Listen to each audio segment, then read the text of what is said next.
Greetings to the 12 tribes of the children of Israel scattered abroad.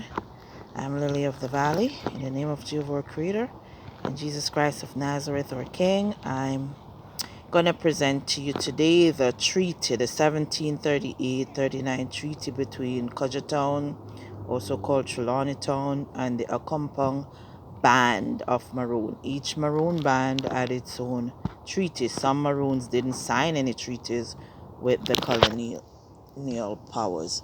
So whoever the government of Jamaica is right now, a lot of those are Maroons in that government, especially the Windward Maroons, okay? And the Leeward Maroons, they were the ones who signed the bulk of this treaty. So this book is called The Maroons of Jamaica, 1655 to 1796, Mavis C. Campbell. I cover a lot of the history from creation up until today because a lot of historians really, they just left out that part. So even though they deleted my channels, they've tried everything. The Most High said the truth will spring forth from the earth. So this is chapter 6, okay? And it says the Leeward Treaties and the Windward Treaties. So the Leeward Treaty formally concluded on March 1, 1738 to 39 is as follows. You'll realize that a lot of the names in these treaties come from the tribe of Judah, the children of Judah, which is the patriarch in the Bible, because Maroons descend from the 12 tribes of the children of Israel. So the treaty starts in the name of God, amen. You know which other treaties start the same way?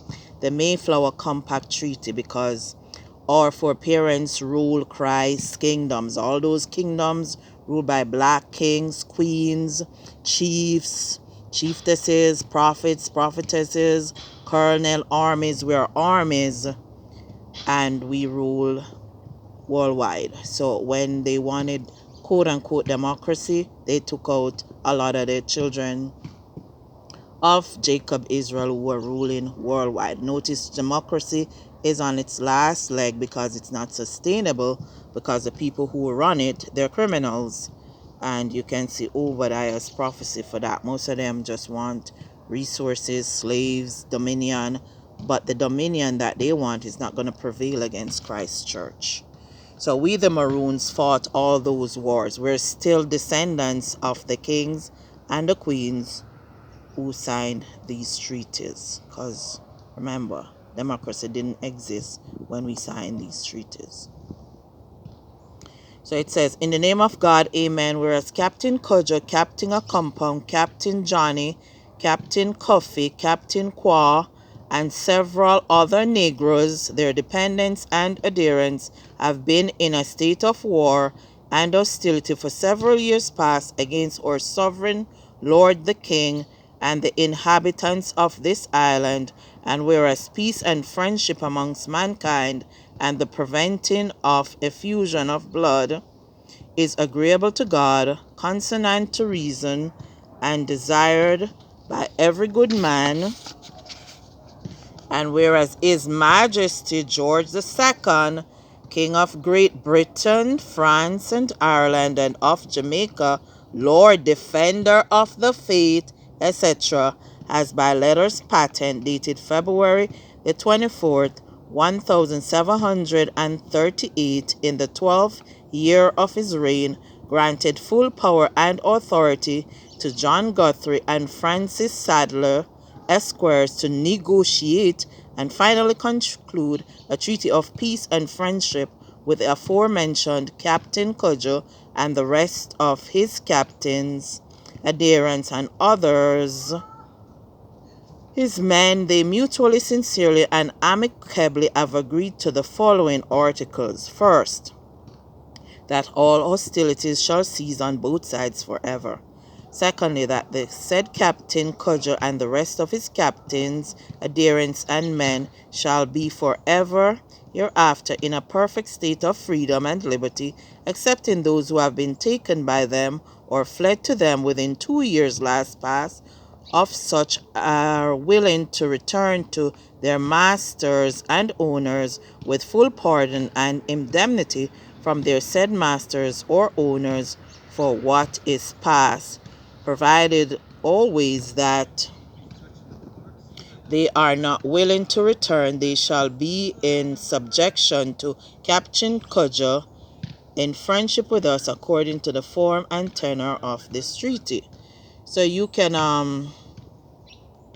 pause it and read it.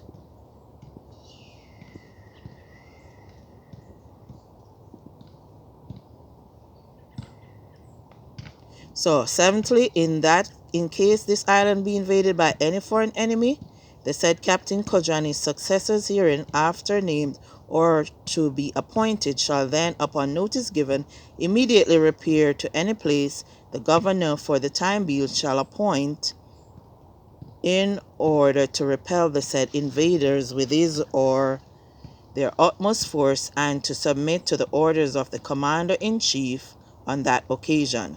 Now we have our own chiefs, we have our own colonels, kings, queens, all of that in Jamaica, and we see the invaders coming now, the same invaders that were defeated in the 500 plus years of Maroon wars against the French, the Spanish, the Dutch, the British. They sued for peace from the Maroons, and the Maroons owned Jamaica. We're still there. We're still the descendants. King George II that the treaty was signed with, his descendants are still in the earth. And he was a black King George too. Yes. Don't make them fool you with them pictures.